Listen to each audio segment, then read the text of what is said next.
I'm Amber Davies and welcome to Call to Stage. This is the space where musical theatre takes centre stage. From unforgettable backstage stories with incredible special guests to insights from my life and my theatre journey. We're leaving it all on the mic every single week, so let's jump in. Hi guys, welcome back to Call to Stage with me, Amber Davies, and the insanely talented John McCrea.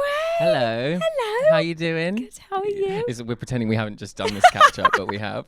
Guys, it's so hard for me before a podcast because I feel like I come over a bit rude because I tend to not ask, I just go, hi, are you okay? Yeah. Because I have to save everything for this to be organic. Yeah. Do you know what I mean? Otherwise we have to have the conversation all again. Yeah.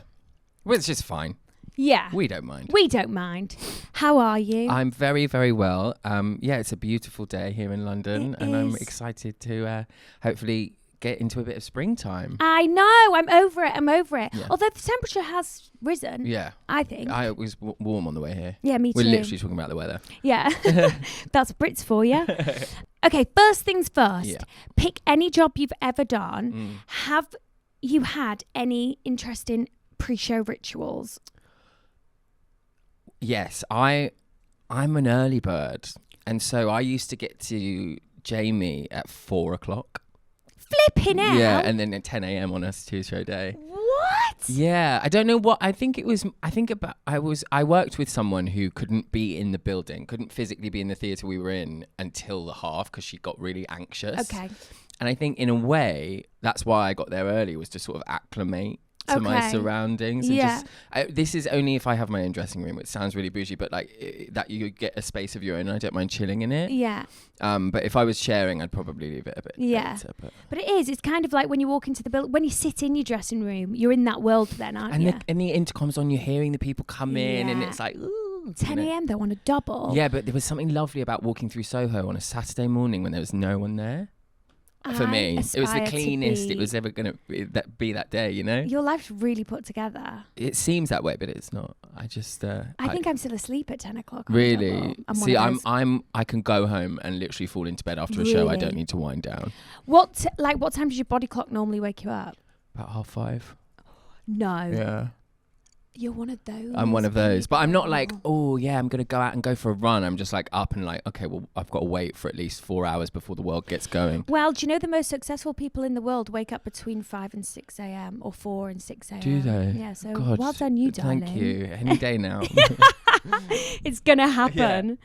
Yeah. You also, can I just say, you have a really, really popular name. John. Yeah, no, John McCrea. Oh yeah, there's a couple. There's a singer and a comic book artist. Yeah. Also, there was like an old ancient soldier. Yes, Joel McCrea. Oh, Joel Canadian. McCrea. He wrote Flanders and Fields. But there's probably he comes up on John McCrea. Yeah, there's a and it was my dad's name and his dad's name and his dad's name and his dad's name. So I'm sure we're all probably related somehow. Yeah. Interesting. I loved that. Yeah. I was like, wow, there's a few of you. Yeah. Yeah, because I think Joel in some places is a variation of John, just like Jack is. So, yeah. That's why he came up. Yeah. I just thought, I'm not interviewing him tomorrow. Yeah. No, he's dead. He's dead. You trained at Sylvia and Conti. Yes. Rivaling houses. Two households. Yeah. Exactly. But I went to Conti's for college. Although I say that, I mean, I spent about 3 years sort of smoking behind the building and not really doing a lot of Were you work. a naughty boy? I wasn't naughty. I was just not very motivated. Wow. I think there was too much dance involved for me, and Okay. I don't really like it, and I'm not very good at it. So I used to just skip a lot of classes, and then sort of towards the end of my training, I started going to I had a wonderful drama teacher called Ada who used to let me into her classes even though I wasn't supposed to be there, which was nice. Oh, so I did sort of get there in the end, but I wasted a lot of time, I think. And how old were you when you started Sylvia? Very young. It's 12, yeah. What made you go to Sylvia? Well, I was working before that, and I was going to a normal school. I did Chitty Chitty Bang Bang. Yes, at the Palladium. Yes, and child actor. Yeah, another one. And and I just met all these kids that went to this amazing sounding school, and I just said, "Can I go there?" to my parents, and they were like, "Oh, okay, well." And luckily, they were very supportive. Wow. Yeah.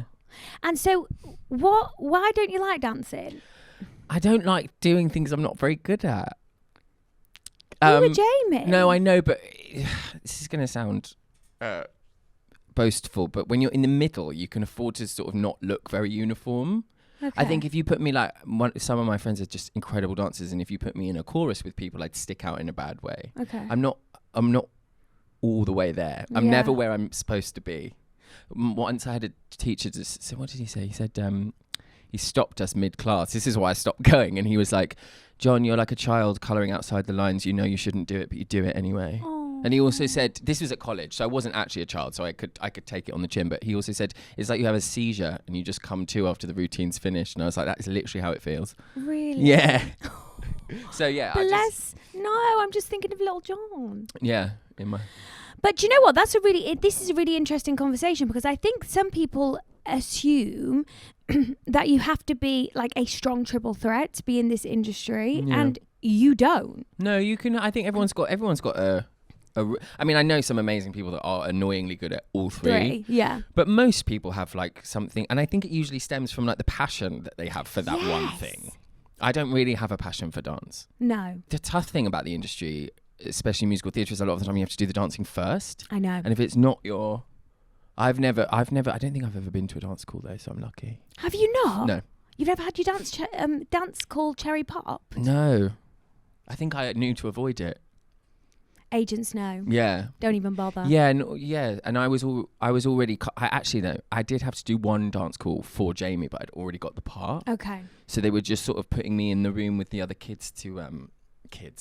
other people to see like if we all looked to the same age. Yeah. I remember getting an audition once for a tap call. It was literally last year, and I said, I'm going to have to go with no, but thank you for the offer. Yeah. I'm not doing a 2.5 hour tap call. I don't even have tap shoes. Either do would I. Who does? I don't know. Do you remember when you left college and they told you all the things you needed to buy and have? Why? I actually still have my rep from college. I've never had a rep. Have you not? No. I'm like frantically Googling if I have to sing the night before. Like, see, this is what I mean. I'm not together. I've seen it. In some ways you are, in some ways you're not, but I kind of like that. Yeah, what am I doing? I'm getting up at 5:30. I could sort my rep out. Yeah. You can utilise those hours. Yeah, I know. I should. So let's talk about the play. Yes. Slippery. Can you tell me everything from start to finish? Yeah, I'll give you the rundown of the whole show, and then you won't have to see it. Yeah. It's a two-hander, and I'm working with a wonderful actor, Perry Williams, and it's a new play written by Louis Emmett Stern. And the concept is basically me and my ex who haven't seen each other for 10 years. I have an accident and he has to pick me up from A&E. And then it's sort of an exploration of grief and loss and addiction. So, fun stuff. Wow. But it is very, very funny. But what's going to be exciting is that I have to cook a carbonara every night on stage. Yeah. With one hand because I'm injured.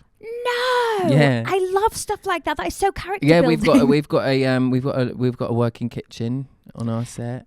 Do you know how to cook a carbonara? I do. Or I'd never eat it because I don't like cheese, but I do know. I mean, luckily it's the simplest one to make. I think, right? Yeah. You cook Do you cook? I don't cook. No. Personally, no.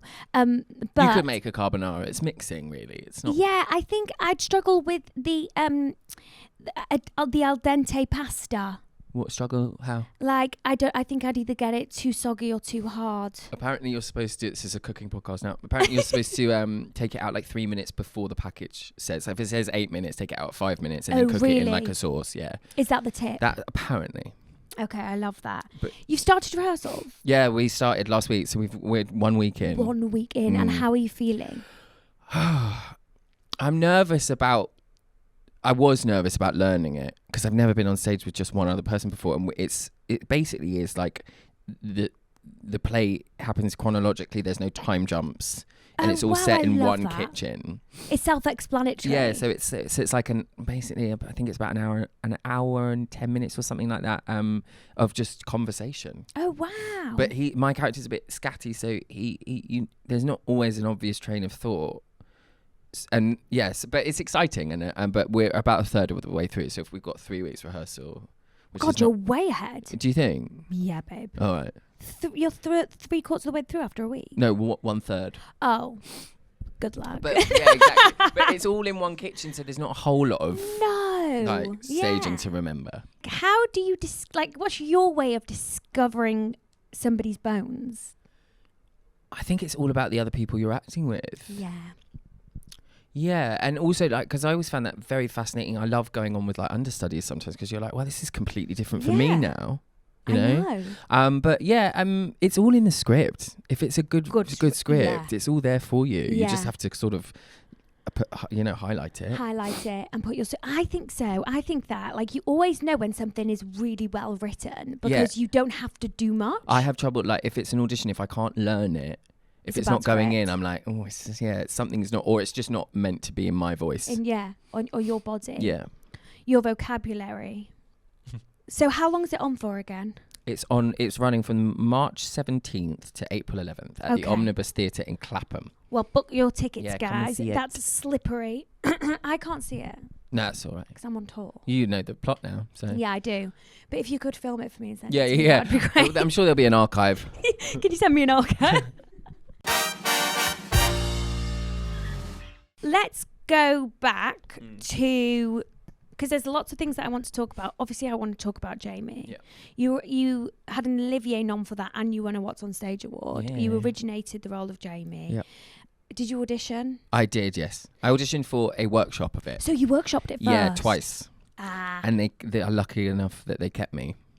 So it was in your bones that you created him. Yeah. Well, I mean, obviously it was based on the real person. So I did have like a reference. Yes.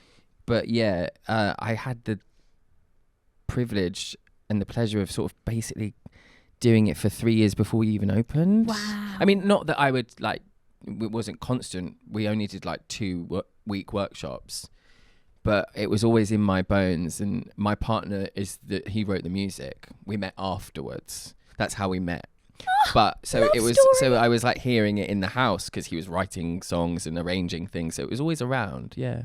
So it's basically like being it was a constant for you. Yeah, but I was worried at one point. I was like, because you never know how long these things are going to take to get to town. I was like, I might be too old by the time this eventually happens. You just never know. And you weren't, my love. I wasn't. So I am now. Do you think Jamie was like a pivotal moment for you? Oh yeah, definitely. I think it was. It was my. I guess it was my coming out, for lack of a better phrase, to the industry, because I hadn't really done anything prior that anybody had really seen. So yeah, I love that. Yeah. And what a beautiful, incredible show. Yeah, it's lovely. It is lovely. And I can't believe next year it's like 10 years. Stop. They're doing a 10-year anniversary tour. It was like 10 years that we opened in Sheffield 10 years ago. Next year. Oh my God, I'm performing in Sheffield tomorrow. I love it there. Are you at the Lyceum? Yeah. Yeah. Would you go back for the reunion? Well, I've been back for one already. Oh. I think it was, I can't remember what it was, but it was me, Leighton and Noah for some reason. So, I mean, they can probably drag me out again. I just think people are a bit bored of it now. It's like another reunion, you know? I just feel like it's like one of those things, because it's you, like, it's you. You know, you think of Jamie, you think of you. It's like the door will always be open for you, darling. Yeah, I mean, I'd love to celebrate the success of the show and all of the people that had a hand in making it. So I'd like to do a reunion with. I'd love to do a reunion, like concert or something at the Crucible. Yeah. Because the audiences in Sheffield were really amazing, and the reason it was so successful because they really took it on, you know. Yeah. And then, did you cameo in the film? I did, yeah. What was that? I played the young Loco Chanel. So I was the young Richard E. Grant, and it was like a music. I didn't say anything. It was like a music video almost, and it was the new song for it. Yes! Yeah. That was me. I love that. I went to that premiere. Did you? I did too, but I didn't watch the film. I still haven't seen it. You not seen the film? No. Why? It's too close to home, I think. I know what you mean. So I haven't seen it, and I don't know if I ever will. I love that. That's you know what that is. Willpower. Yeah. Because I could never. Secretly getting up at 5:30 every morning and watching it. That's what you do in the that's morning. what I'm doing. So as we referred to earlier, child star. Damaged goods. Damaged goods, yes. You also did Sound of Music. Yes, I did. So how did you get into it as a child? I was really naughty at school. And the teacher suggested to my parents they do something with me at the weekend to try and burn my energy before they brought me back on Monday because they were like, he's just doing the Too most. much. And my sister happened to be starting. And so I was like, oh, I'll try that. Because they knew I didn't want to play sport or anything. And yeah, I just never stopped doing it. My sister lasted about a week and she was like, yeah, not for me. So basically it was down to your sister that you fell into it. Yeah. Same here. Really? Yeah. Oh, wow. How crazy is that? And your sister still does it? Yeah, my sister's still going strong, but that is so weird to me Yeah. that we both kind of followed in How our old is your sister's sister? 30-something. Have you ever been up for the same job? No. That's good. Let's try and keep it that I'd way. love to work with her. No, but same part, I mean. No. No. We're actually, Very although different. we look identical, we're so different. Yeah. That's Even in good. like personalities and vocal tone. Yeah. Do you know what I mean? Yeah. Have you only got one sister? Yeah. Oh, I love. Are you the younger brother? I'm the younger, 2 years younger, yeah. Nice. Yeah. Okay. And so you kind of lasted and she... Yeah, I mean, I fell in love with it. I know. And like, you know, is it like, you know, that feeling where you're like, oh, all of the stuff that I usually do that gets me into trouble is now being like, people are clapping for it. I know. It's a great feeling. And it is a good way of like, some people are just a little bit wired differently or like got a different type of energy, and it is just such a magical way of to put it into something. Yeah. You know? And I think you can tell, I mean, obviously lots of people do it for fun and for a hobby, but I think you can tell if someone's inherently like really passionate and like an artist by nature, whether or not they do it. Some people might not pursue it at all, but you know, it's like the same when you see children's drawings and you're like, wow, like there's something that you've just got a skill. Yeah. Emcee. Yeah. I mean, wow. Yeah. Did you audition for that? I did, yeah. What was the rounds like for that? I think I did two. Yeah, I did two, but I auditioned for it like the contract before when Callum did it. So I auditioned then, and then I went back in the next time, and yeah, just. I mean, you are a walking MC. Oh, thank you. Yeah, like, you only have to walk into a room, and I think, yep. Yeah, I mean, luckily they've been quite diverse, haven't they? With the amount of people that have done it, but yeah, I after I saw it, I was like, oh yeah, I'd like to do that. That's a bit of me. Yeah. Who was your Sally? It's Amy Lou Wood. My lovely Amy Lou Wood, yeah. Oh my God, is she amazing? She's incredible. She was the person that she couldn't be in the theatre before. Okay. Yeah, because she was just so you had an MC and Sally that were polar opposites to each other, which is just perfect. Yeah, but we also had so much in common. Yeah, she was incredible. God, I love her so much. Yeah, me too. Is she like proper nice? Oh, just salt of the earth. Yeah. Oh, salt of the earth. And so talented. Yeah, she is. She's just incredible. I mean, she's going to like award ceremonies in America now. Yeah, for White Lotus. Yeah, that's yeah. Oh, love White Lotus. Yeah. Love. You played Max in Daddy in 2022. Yeah, That at the is Almeida. That to me, Daddy, is just the name of it. Like, that's got me written all Daddy, over it. a melodrama, it was called. And what was that about? It was about the art world and sort of religion. It was a Jeremy O. Harris play. And it was all set around a swimming pool. They built a swimming pool at the Almeida. You have done the coolest stuff. Yeah, no, that was the first job I did after Jamie at Jamie. the theatre, yeah. And then you went over to America. I did. I just come back. Yeah, well, I say just. I came back in December. I was there for 8 months. Yeah. Did you love it? Be honest. Because a lot of people have come on here and said that their time in America was lonely. Okay, that's exactly it. Yeah. That's exactly it. You do this amazing show or, you know, whatever it is you're doing, and then you go back to an apartment and because of the time difference, I know it sounds really, you know, insignificant, but no one on this side of the Atlantic is awake, so you can't. Yeah, it's quite a lonely. Communicate all the time. It's quite a lonely place. But I mean, I loved the work. I loved the play. I loved my cast, but everyone has their own life, you know. I know. Don't. And people are sweet. I was there over Thanksgiving, and everyone was like, "You can come to mine if you want." And it was all just a bit like, "No, I don't want to." It's very sweet, but like might just make me lonelier. And if one more person suggested I go to an art gallery, like, well, how's that going to help me? I'll just be lonely in an art gallery.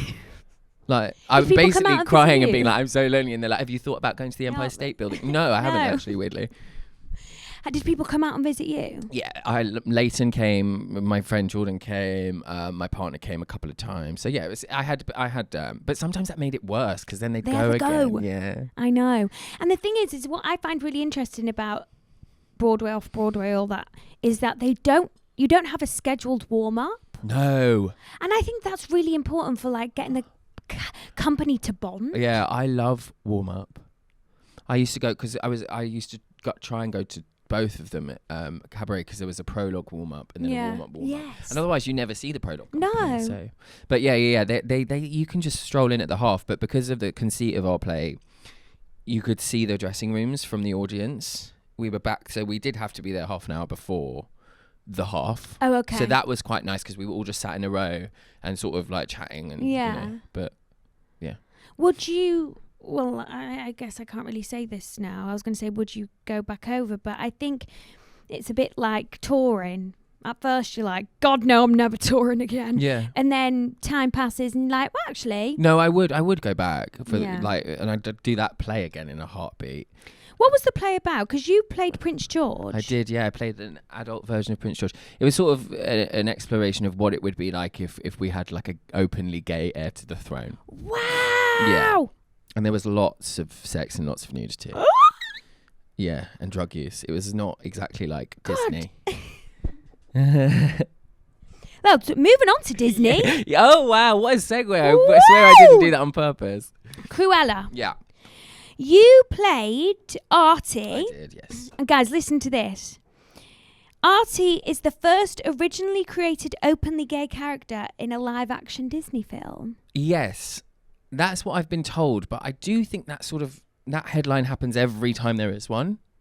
Really? Because I think because Jack Whitehall was as well in that Jungle Cruise. Apparently, like I don't know. I don't know if But Jack Jack Whitehall isn't gay. No, but the character was, I think. Right. But I don't know if that is true. But I'll take it. I mean, that's literally amazing. Yeah. Did you have an unbelievable time filming it? Yeah, it was fun. I mean, it was fun. It was sort of the biggest sort of production I'd ever done film-wise, and the sets were amazing. Because you've done television, haven't you? Yeah. Like Dracula, We Hunt Together, Father Brown, Pistol. Yeah. But like Cruella, full on movie. Yeah, massive movie. It did sometimes feel larger than me, and I was always I felt a bit like a charlatan. Like, oh God, someone's gonna like sniff me out and recast me soon. No. But I think don't we feel that all the time Imposter on everything? syndrome. Yeah. But it was amazing. And then it just and then COVID hit when it came out. That's unfortunate. Yeah, but my friends were very sweet. We all went to see it at a cinema together, and they like bought like a roll of red paper and like put it on the floor before. It was so lovely. Oh my gosh! How many days did you do filming? Oh God, we filmed it over the course of like 3-4 months. Oh really? Yeah. I mean, I obviously wasn't there all the time, but it was sort of Where was it filmed? London. Shepperton. Yeah. I thought so. Was it like proper bougie cars there every day? Good craft services, good food, catering on good point. Catering, yeah. Really? Yeah. Who was your favourite person you met on that job? Well, that's the thing. I mean, you sort of go in and you come out, you go in, you come out. So you don't really have a choice. It's not like theatre where you create real bonds with people. Yeah. You sort of see them and then and especially on a production like that, there's so much waiting around that you just go to your trailer and you do spend everyone was lovely, but I wouldn't say that I made like friends. No. Friends. That is so interesting. And do you know what? Would you are you 50-50 on filming and live theatre, or is your heart with? No, my heart's with theatre. I'd do it forever if it was financially viable to do so, but it's not, as you know. I know. But I like to try and do everything, and screen acting is something so specific that I'd like to get better at, because it's a specific. It's a skill and a half that, and it's so intense. Yeah. But I do love, theatre is where my heart is for sure. It's just that live audience. Yeah, and it just feels easier. Yeah. Like I said, I'm not like, no, I don't like doing, if I'm not perfect at something, I get a bit like, ugh, yeah, a bit antsy. And you get over it, night after night, you can get to try it again. Yeah, when you don't like something, you go, okay, I can't wait to do that again tomorrow because I might actually nail it. Do you suffer with nerves of any kind? Sometimes I haven't worked out what triggers them. But sometimes I'm uncontrollably nervous and sometimes I'm absolutely fine. But I don't know if it is nerves or if it's like adrenaline, you know? Yeah. But I definitely get, oh God, Cabaret was, because you come out of that lift Yeah. during there's like a literal drum roll. And you're just like, that was terrifying. Was it? Yeah. Every night or just the first night? Every night. Really? Yeah, but I had a wonderful cast member, Michelle, said you should record the drum roll, and whenever you feel nervous, listen to it and try and like reprogram your brain, which was very clever. Yeah, I love that so much. but yeah, I mean, it was started off as like absolute nerves, and then I think towards the end it was more adrenaline. Yeah. Is there like one moment in your career that you've been like, I'll remember this day for the rest of my life? I don't think so. No. I've got a terrible memory. Have you? Yeah. I suppose performing at the Olivier's was great because there was that incredible band. So that was cool. Were you not petrified then? Yeah, terribly nervous, yeah. I know. Apparently the sound in the Royal Albert Hall isn't that great. It's tricky. Is it tricky? Yeah, it's tricky. Because it comes over you, doesn't it? Yeah. So that it doesn't kind of bounce the way you want it to. It's tricky, but like anytime I find you have to publicise a musical out of context, it's Gotta tricky. get it right. Like Western Live, you couldn't pay me to do that again.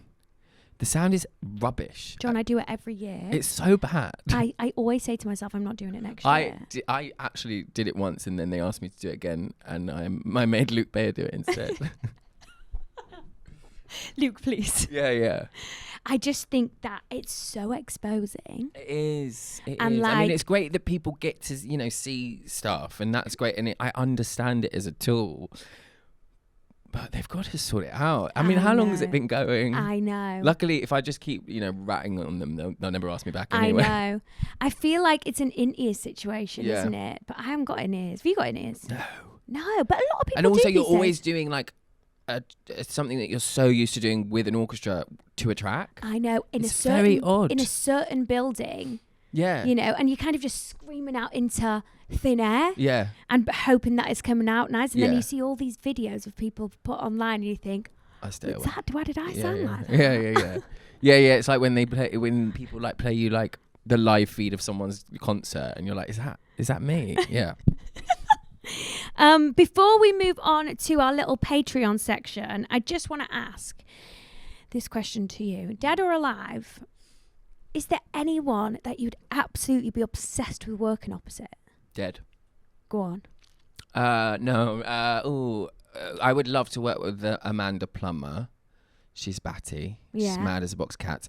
I'd love to work with Michaela Cole. Yeah. There's a million people. Do you manifest at all? No. Really? Should I?